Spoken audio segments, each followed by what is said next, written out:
콘스탄티노플의 피아니스트 12화 지옥으로 밀어넣지 마소서. 수도 콘스탄티노플을 코앞에 두고 아볼론이 나타나다니. 지옥의 사자로 일컬어지는 아볼론의 출현은 세 개 지역으로 나뉘었다. 안전지역, 중립지역, 출몰지역으로. 10년에 한 번 있을까 말까 한 아볼론의 출현은 안전지역이라 일컬었다. 제1대륙에 속한 거의 모든 나라가 이 지역에 속해 있었다. 대부분은 폭군의 통치가 시작되거나 전염병, 전쟁으로 백성들이 살기 힘들수록 괴수 아볼론이 나타나 그 시대 참상과 비례하였다. 중립지역은 1년 중 3개월 동안 한두 번 출현하거나 그마저도 나타나지 않는 해도 많아 안전한 편으로 성체가 아닌 어린 아볼론의 출현이 대부분이었다.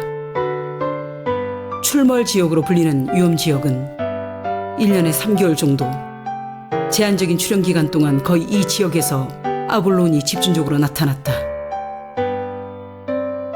사제의 서신, 이편중, 땅 및 세상.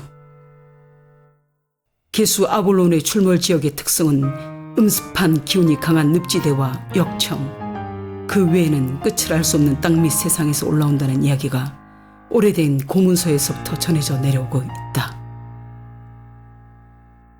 위험지역에서 출몰하는 아볼론은 대부분 성체로서 어떤 해는 출몰 시기 있는 3개월을 벗어나서도 나타나기도 했다. 거의 빈곤층과 집시들이 거주하는 곳으로 목숨을 내걸고 살아야 하다 보니 조금이라도 재정적으로 부유해지면 좀 더 안전한 곳으로 옮기거나 아니면 출몰 시기 동안만이라도 아볼론이 출몰하지 않는 곳으로 옮겨와 살았다.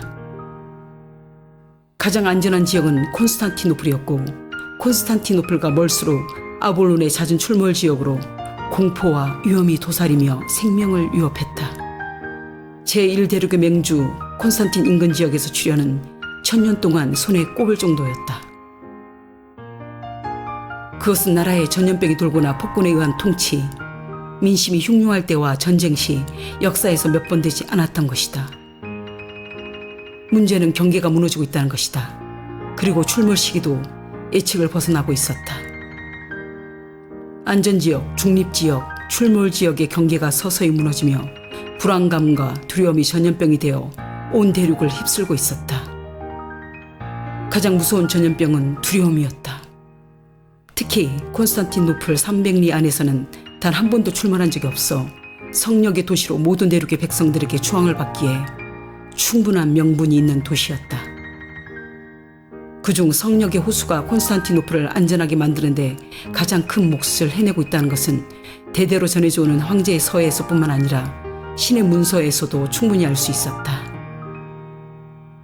그렇기에 테오도시우스 성벽을 건설한 황제의 아들은 아버지에 이어 신의 힘을 빌리고자 성역의 호수를 건설하고야 만 것이다. 대단한 인간의 의지였다. 연중 수만 명에 달하는 공사 인원과 5년이 넘은 공사 기간은 신의 현년으로 안정과 평화를 바라는 간절함이 완벽히 이루어지는 대공사였다. 외세로부터 나라를 보호하고 백성들의 안위와 번영을 바라는 간절하고 간절한 열망은 불가능을 가능케 하는 대역사를 이루고야 만 것이다. 그 덕분인지 아니면 신의 현년이 임한 곳인지 지옥의 사자 아볼론은 콘스탄티노플 300리 안에는 얼씬도 못해 사람들의 믿음을 더욱 견고하게 만들어 주었다. 그러나 새벽녘 콘스탄티노플을 하루길 앞두고 아볼론의 출현은 충격이라고 할 수밖에 없는 정신적 붕괴까지 사람들에게 가져다 주고 있었던 것이다. 스테파니는 방으로 돌아와서 불안하게 서성거리며 조지 공작과 타수켄트 변경백 사이에 나눈 대화를 곰곰이 생각해 보았다. 지금은 그때가 아닙니다. 처음엔 적은 수의 아볼론이 극히 제한적인 몇 군데 지역에서 출현하다 점차 출현 지역이 넓어지고 있으니 콘스탄티노플은 성스러운 도시라 해서 사방 300리에는 아볼론은부터 안전구역으로 명성을 내내 누려온 도시인데 이게 어찌된 일인지 저도 영문을 모르겠습니다. 두 사람의 대화가 스테파니의 머리에서 내내 맴돌았다. 그러다 다른 생각으로 깊이 빠져들어갔다. 영혼과 몸이 바뀐 것인가? 2023년을 살다 온 30살의 성인 여자. 현대에서 중세로 19살 신부는 공주. 대충 지나온 상황과 유모의 말을 유추해보면 여기까지는 확인된 사실이다. 스테파니는 자신이 처한 신상을 비교하며 꼼꼼히 점검하고 있었다. 중세로 떨어졌지만 신분이 하녀가 아니어서 그나마 다행이라고 해야 하나? 백투더 퓨처 2로 과거 버전쯤 되는 건가? 유머를 통해 많은 것을 알아냈어도 답이 안 보이니 혼란스럽긴 매한가지다. 어떻게 해야 할까? 원래대로 돌아갈 방법이 있기나 해? 감도 오지 않는다. 왜 이런 일이 일어났을까? 여기서 벗어날 방법은 보이지 않았다. 현재로서는 없어. 고민 끝에 결론에 도달했다. 이제부터가 중요했다. 차가운 이성으로 돌아가야 한다. 여기서 우왕좌왕하다 보면 모든 것이 꼬여서 회복이 불가능할 것이란 게 뻔히 보였다. 2007년 프랑스 유학으로 떠나던 청소년 시절과 같은 마음 한쪽에서는 더 찝찝한 것이 있었다. 결혼을 한다면, 그렇다면 남편 될 사람이 있다는 건데 순간 두려움이 확 덮쳐왔다. 얼굴도 본 적 없는 남자라는 인간과 결혼을 해야 하다니. 분명 정략 결혼일 가능성이 높다. 연속적인 사건으로 이런 사실을 진지하게 생각할 여유도 없었다. 혹시 나이 많은 늙은 왕? 불안감이 실제가 되어 밀물처럼 훅 밀려왔다. 제발 아니기를 바라며 고개를 흔들었다. 기껏 죽을 고비를 넘기며 늙은 왕의 애첩 노릇이나 하려고 이런 혹독한 운명을 맞이한 것은 아닐 테지? 저절로 기도가 나왔다. 제발 저를 지옥으로 밀어넣지 마소서. 지옥이 있다면 그렇게 되는 것이 지옥일 것이다. 곰곰이 생각을 하며 혼잣말을 하고 있을 때 인기척이 느껴졌다. 유모가 어느새 잠에서 깨어 뚫어져라 쳐다보고 있었다. 눈이 마주쳤다. 지금 그 말? 무슨 말? 어리둥절한 표정으로 유모는 채근했다. 어느 나라 말이에요? 제가 알기로는 공주님 그런 말을 하는 나라를 가본 적도 없으시잖아요. 한 번도 들어본 적 없는 말을. 아무리 언어 천재라지만 그런 독특한 말은 공주님이 어떻게 하셔요? 지어낸 것도 아니실 텐데. 아차차, 실수하고 말았다. 생각이 깊어지거나 고민을 할 때면 저도 모르게 한국말을 한다는 것을 짧은 시간 동안 알아냈는데 익숙하다 보니 깜빡했던 것이다. 공주님, 정말 어디 아프신 건 아니죠? 사색이 된 얼굴이 불안했는지 유모는 바짝 긴장하는 것 같았다. 유모, 내가 결혼한다고 했잖아. 결혼할 남자가 어떤 남자야? 유모의 입에서 무슨 말이 나올지 긴장감 때문에 신경이 끌어질 것만 같았다. 차마 그 입을 마주할 자신이 없어 고개를 돌려 예면하고 말았다. 결혼할 분이 누구냐고요? 도대체 이게 어찌 된 일인지. 공주님께서 많이 아프시긴 아프셨나 보네요. 결혼할 배우자고 누군지를 잊어버리다니. 정말 모르겠네 하는 표정이네요. 아무리 정략 결혼이라 하지만 누구라고 가르쳐줘야지. 왕비님도 안 가르쳐주셨나? 하긴 왕비님께서 몸이 많이 편찮으셔서. 우리 공주님 불쌍해서. 아니야, 가르쳐주셨는데 계속 이상한 일들이 벌어지는 바람에 그 충격으로. 왕비님이라면 나를 낳아준 어머니? 많이 아프다고? 입 밖으로 낼 수는 없었다.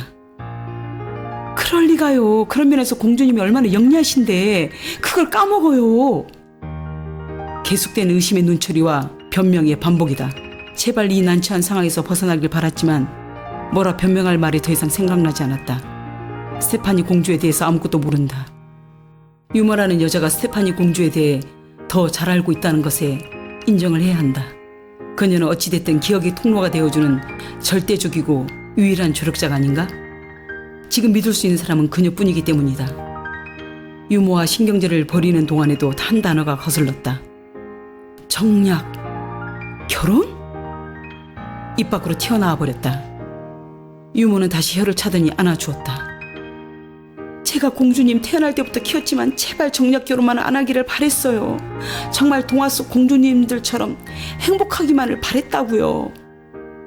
안았던 팔을 풀면서 말을 이어나갔다. 제국 내에서 가장 잘생긴 아몬 황태자신 게 얼마나 다행인지. 아몬? 결혼할 그 황태자란 사람의 이름인가 보다. 신부는 황태자, 황태자라면 황위를 이어받을 사람이라는 뜻이고, 그러지 않았던가? 조선시대 역사 드라마를 보면 왕자 중 세자가 왕위를 이어받았다. 황제의 나라라면 황태자가 곧 조선시대의 세자가 되는 것이다. 황제가 될 왕자. 휴. 가슴을 쓸어내리는 흉내를 내며 일단 안도의 한숨을 쉬었다. 어찌됐든 나이 많은 늙은 황제의 첩은 아니란 것은 확인된 것이다. 그는 어떤 사람일까? 한편으로 마음이 홀가분해져 마차의 창문을 열고 신선한 공기를 마실 마음의 여유가 생겼다.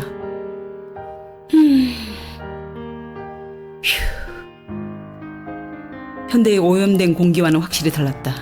자동차 배기가스, 공장에서 쏟아내는 매연, 에어컨 가스, 황사, 미세먼지로 뒤덮인 대기는 하루도 편할 날이 없었다. 인간을 위한 편리함 위에 세워진 과학 문명은 대부분 자연을 파괴하는 대가로 이루어졌다. 중세의 하늘을 보라. 물이 들 것 같은 끝없는 파란 하늘과 산뜻한 공기가 가슴으로 밀고 들어왔다. 연중 기온차가 없는 유럽답게 연초록의 잔디가 끝도 없이 펼쳐져 눈을 시원하게 만들어 주었다. 정말 공기 좋다.